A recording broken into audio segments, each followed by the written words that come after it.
Let's get it, man. So this is about Josh's favorite team, the Charlotte Bobcats here. The trade. I The just got Suns get PTSD. the Suns get Miles Bridges, a 2029 first round pick, and a 2027 second round pick. The Hornets get Grayson Allen, Royce O'Neal, and a 2033 first round pick. So I'll come from the Suns angle here. I'll let you kind of handle the Hornet side, but to me, the Suns are basically stuck. They have a lot of shooting guards on their team right now and not enough power forwards. And also, they just don't have a lot of wiggle room right now to get players in a sense because they traded a lot of their draft capital in the KD trade and also in the Beal trade. And I'm pretty sure they're still paying Bradley Beal like 20 million a year until Yeah. like 2030 or something like that. So they don't have much to work with. Miles Bridges is a good player.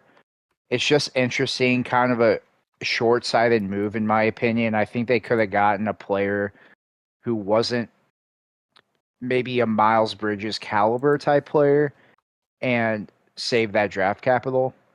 But nevertheless, they go that route. I think they're trying to salvage as much as Devin Booker's prime as possible. So just trying to put good players around him.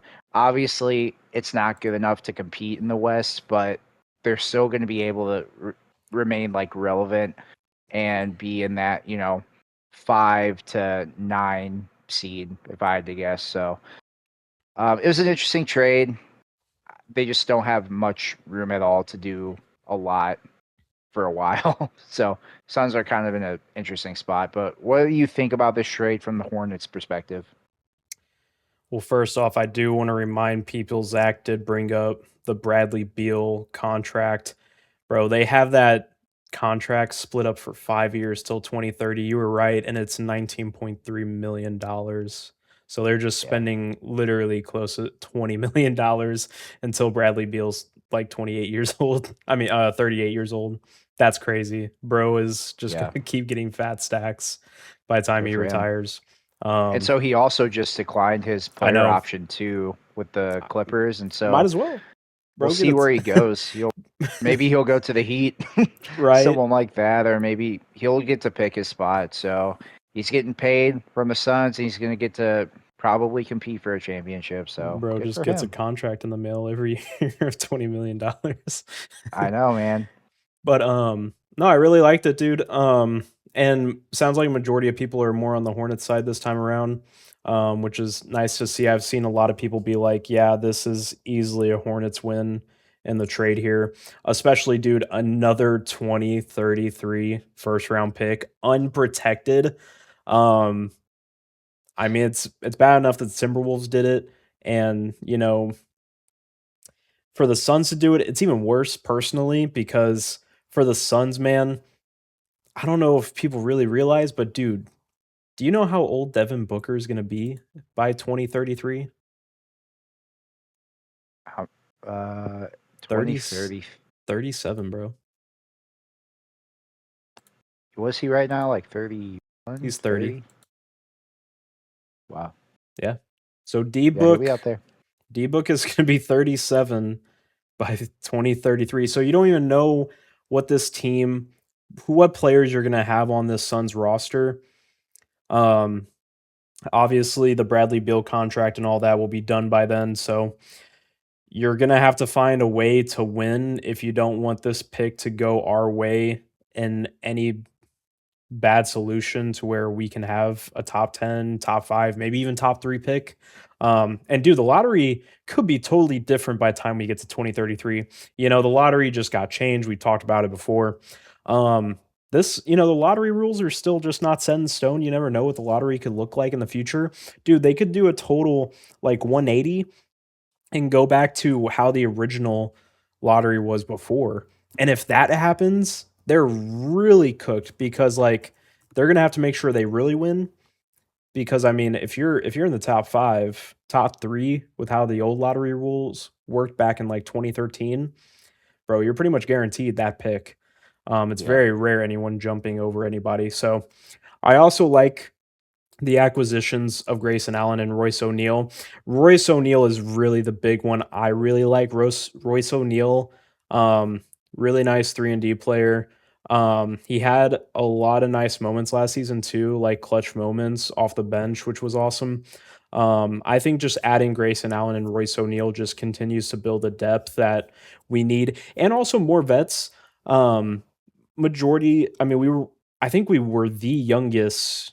Well, we were the youngest starting lineup in the NBA last season. We might have been the youngest team in the NBA as well. I'm not 100% sure on that, but I know our starting lineup was very young.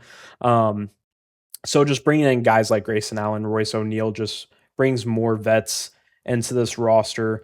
We're adding more guys that have been to the playoffs or at least have experience, have been to the playoffs.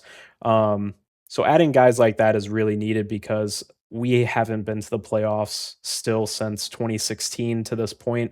We've only had play-in visits. And I think adding guys like that upon to a roster that's now centered around Con Knipple and Brandon Miller is really going to help a lot in some of these regular season games where it's like, some people think we're tanking now after Miles Bridges trade, which is, by the way, insane. I don't know how trading Miles Bridges instantly turns us into a tanking team. You might need to get your brain checked. I have no idea what you've been watching. But this team is trying to make the playoffs. This team's trying to win during the regular season. Picking up two guys like this helps you win some games at the end of the day, and picking up another future unprotected first round pick is literally the most valuable asset you can get in the NBA in this current league evaluation. For sure. And so the Suns pick, is that also protected, the 2027 first? It is the first round pick we sent to the Suns is least favorable, so the Suns probably will not get the pick. It's least favorable Least to favorable. the Charlotte Hornets, Jazz, Cavs, or Minnesota in 29. Gotcha. Okay. Yep. Yeah, so to me, it's pretty simple. I agree. I think the Hornets won this trade, and I think they got good value for someone like Miles Bridges. Wasn't sure if he was going to be in some sort of 3-team deal or what the case would have been for that, but they make a great deal. They get, obviously, you said that pick. And what's the pick that they got from the Timberwolves? That was a 2033 as well? It was, guys, we have 3 first round picks in 2033 now. The Hornets pick and then the Wolves and Suns. So we're literally just betting on the Suns and Wolves to just not be as good in the future, which I mean, dude, it's in 2033. You really don't know what's the league's going to be looking like at that Is the time. next Wemby in that class? Well, Hornets that's the got their thing, eye dude. I don't out. know if you've seen there's been a lot of memes and stuff being like, "Oh man, the Hornets are just going for all these 12-year-olds." And it's like, I mean, yeah, that's a funny joke, I get it. Like we are getting draft picks for future 12-year-olds, but at the end of the day, like that's what 6 or 7 years later, dude. Like the 2019 draft that had Zion and Ja, dude. Bro, that was like 7 years ago, you know? Yeah. Isn't that crazy? That was 7 years ago. So, like, Mhm. at the end of the day, when you tell me we have picks that are 6 and 7 years in the future, those years really do fly by, man. Especially, you just really don't know. And that's assuming we hold on to them too. Like, we're really just getting all these unprotected picks to see if we might use them, and we might not. We might trade them away. We're just gaining more and more assets as time goes on, and this just gives us more leverage. The Charlotte Hornets continue to have the second most picks, first and second round picks in the NBA. And I think it's right behind the Thunder. Yeah. Yeah, Hornets did good work, I think, with this pick.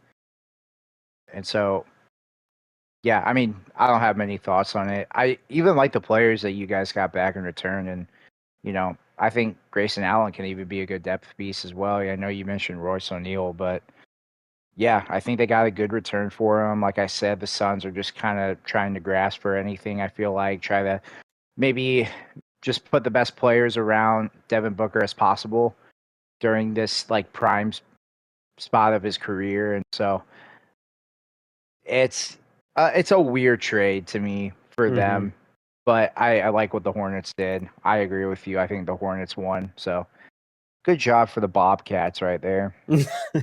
Should we move The on Bo- to The Bobcats would topic, never do or- that, Zach. Stop. Oh, please. They would have kept Miles Bridges and then just waited Would till they he have left kept in Kobe? free agency. Would they have kept Kobe? Kobe White? Nah. They would have traded for No, him Bryant. and then let him leave. No, Bryant. Oh, Kobe Bryant?